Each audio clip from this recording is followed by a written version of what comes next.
Welcome to this tutorial on upper motor neuronal control. And what I really want to focus on in this session is the anatomical organization of the corticospinal and corticobulbar pathways.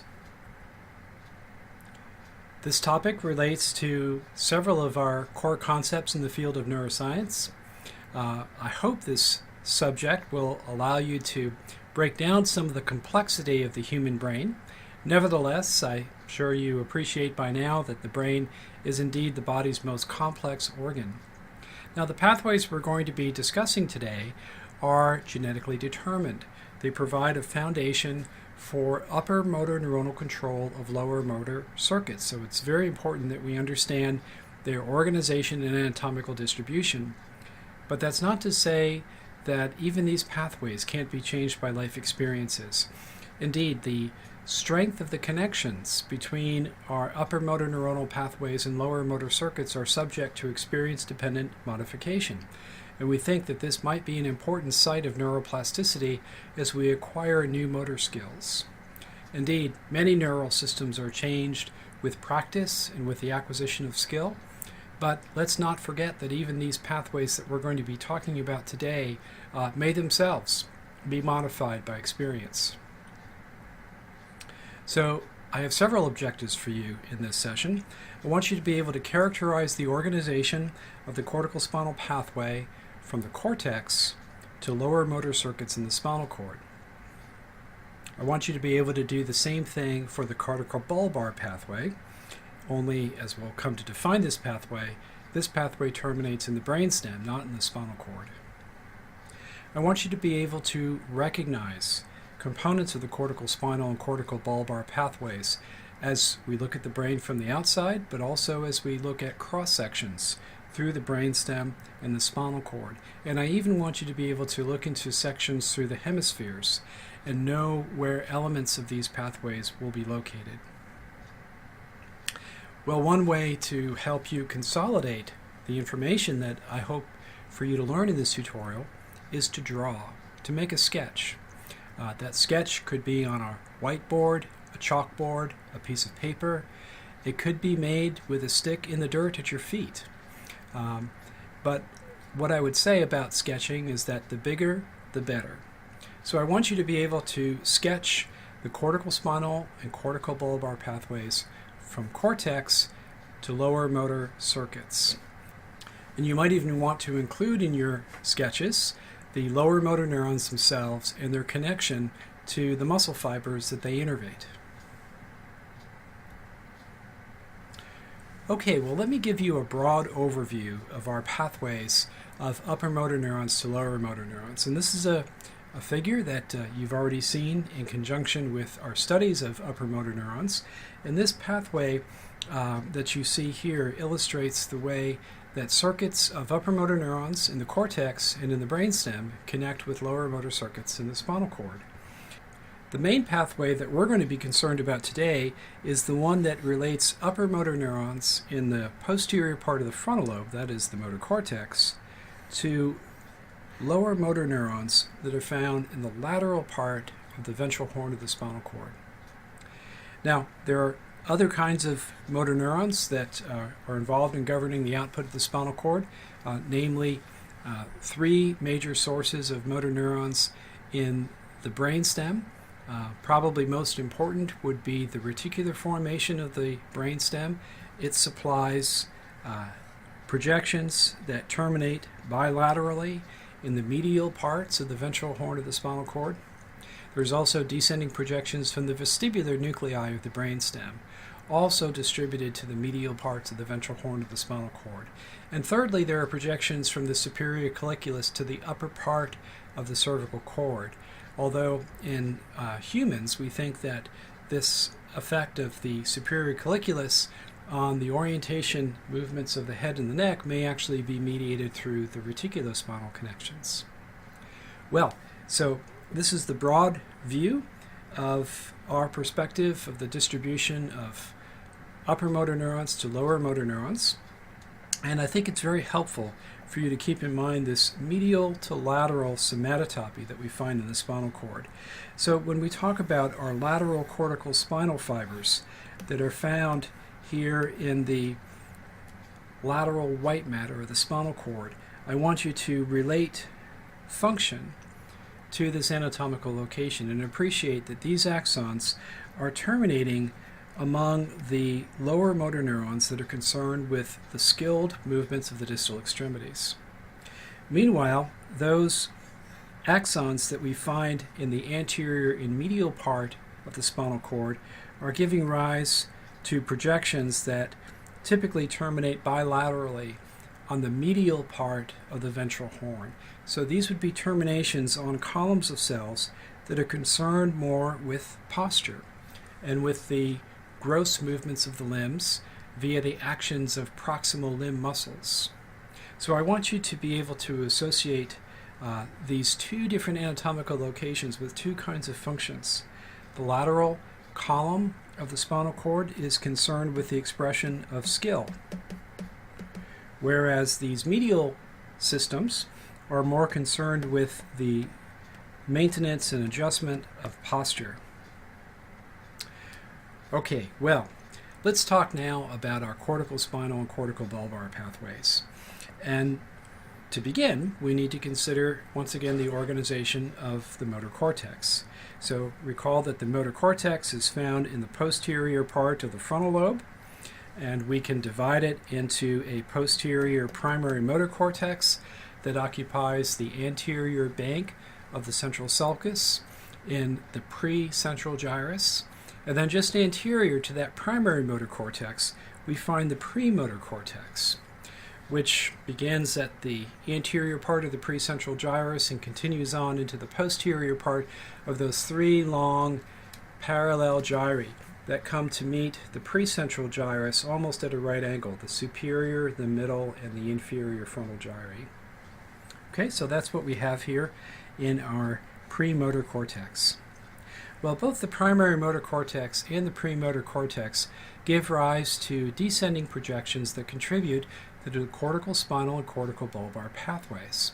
And to understand the difference, one needs to be reminded a bit of the somatotopy that we find in the precentral gyrus, and that extends into the premotor cortex as well. Now recall that the somatotopy in the motor cortex is a gross reflection of the somatotopy that we find in the somatic sensory cortex across the central sulcus and the postcentral gyrus. But the detail is quite different.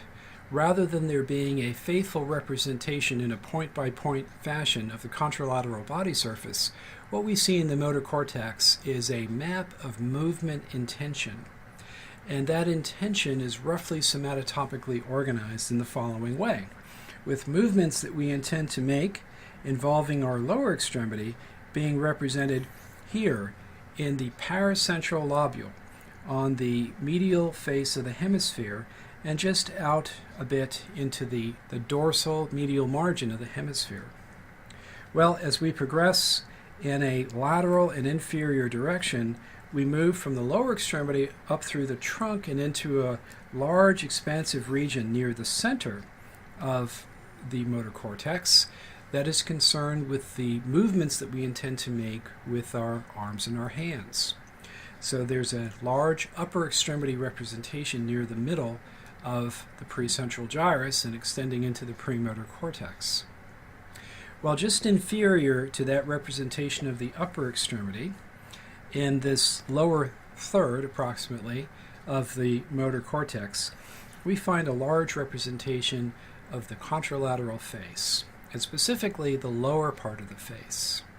Now, I want you to learn more about the way the upper motor neurons of the cortex control the movements of the face in a separate tutorial that I've prepared called Upper Motor Neuronal Control of Facial Expressions. So I will refer you there for more detail about how the face is governed by not only this lateral inferior precentral gyrus, but also a fairly newly discovered region right about here in the banks of the cingulate sulcus that we call the cingulate motor area.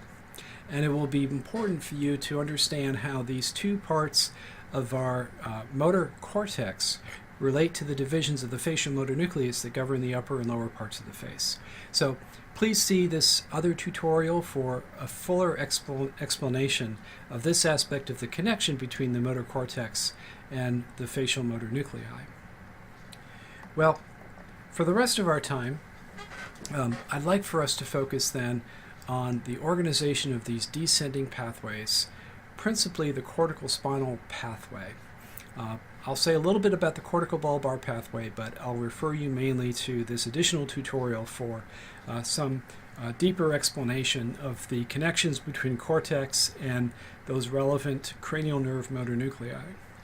All right, so let's use this figure from our textbook, which I suspect is really quite small on the screen that you're viewing this on, but I'll try to use it nevertheless and refer you to the additional figure that we have in the tutorial notes. And then I want us to jump into Sylvius and really find the elements of this pathway in cross-section as they are displayed for you in the tutorial notes. Well, let's focus on the pathway shown in red. This is the corticospinal pathway. So what we're illustrating, for example, will be the descending projections of a motor cortex neuron that might be found near the middle of the precentral gyrus. So we imagine this is a neuron that's concerned with the movements of the contralateral arm and hand. So this neuron grows an axon that runs through the white matter of the hemisphere, and it enters the posterior limb of the internal capsule. This is the means that allows this axon to pass through the hemisphere between the basal ganglia and the thalamus, and then eventually down into the brainstem. And these axons are a component of this massive stalk of white matter that we find on the ventrolateral surface of the midbrain called the cerebral peduncle. So these axons pass through the cerebral peduncle and they enter the pons. Now, along the way, these axons might sprout collaterals that supply additional structures that they may pass. For example, there may be a branch that supplies the red nucleus, which is a large nucleus of the midbrain. There may be axons that terminate among the pontine nuclei here at the base of the pons. There may be axons that pass through the core of the brainstem and terminate in the reticular formation, which is going to receive information from the motor cortex about the intention of movement. Well, in order to actually express the movement, these neurons have to make their way through the brainstem and into the spinal cord. And here's what happens as these axons pass through the medulla and enter the caudal part of the medulla where the spinal cord medullary junction is found. The vast majority of these axons will cross the midline in a structure that we call the pyramidal decussation. We can think of this maybe as a folding of the arms, where one medullary pyramid crosses over the other, and consequently, the bulk of the axons that were present in one medullary pyramid are now found in the opposite side of the white matter of the spinal cord. It's at that point that we call this the lateral cortical spinal tract. So roughly 90 to 95% of the axons that are present in one medullary pyramid will cross the midline and end up in the lateral column of white matter of the spinal cord on the opposite side of the midline. The remaining 5 to 10% of the axons or so remain on the same side of the spinal cord, and they are present in this anterior and medial white matter. From there, they tend to branch and give rise to bilateral connections to that medial part of the ventral horn that controls the more proximal muscles of the limbs. So this is a picture of our descending corticospinal pathway. And I hope you're not too distracted by these collaterals to structures in the brainstem. This will serve the purpose of informing important circuits in the brainstem about the intention of movement. Okay, now let's turn our attention to the corticobulbar pathway, which is shown here in this yellow colored axon. Now notice where this axon begins. It grows out of a neuron in the inferior and lateral part of the precentral gyrus. That's where we would expect representation of the facial region in our motor cortex. So this axon then runs through the white matter of the hemisphere, just as we saw for the corticospinal tract axon, through the posterior limb of the internal capsule, into the brainstem where it runs through the cerebral peduncle, and perhaps along the way it too might give rise to branches that terminate in structures like the red nucleus. Now, as this axon passes into the brainstem, it will be directing its projections, its terminal fields, primarily towards one or another of the cranial nerve motor nuclei. Now, in this illustration, I think just for artistic simplicity, the branches are shown only to ipsilateral structures. But as is detailed both in the tutorial notes and in the separate video tutorial that I have for you on the control of the facial muscles, we know that these collaterals are actually bilaterally distributed.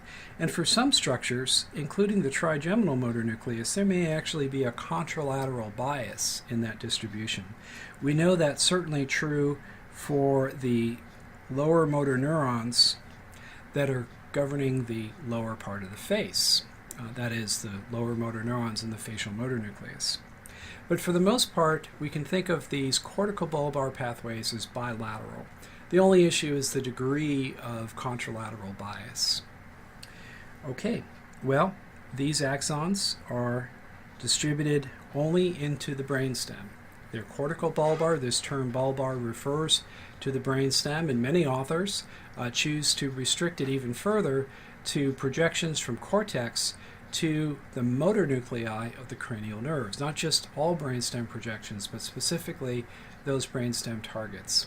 I think we can compromise somewhat and consider the corticobulbar pathway to be the means by which the motor cortex motivates the output of our cranial nerve motor nuclei. Well, just one additional quantitative point that might give you some perspective on the projections from the cortex to the brainstem. The dominant projection, really, from the cerebral cortex to the brainstem, really is not corticobulbar in the sense that I'm using this term here in this tutorial.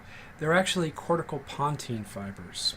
So these are the projections that arise from all over the cerebral cortex of one hemisphere and terminate among the pontine nuclei that are present in the base of the pons. These cells in turn project across the midline into the cerebellar hemisphere, which is sitting out here somewhere.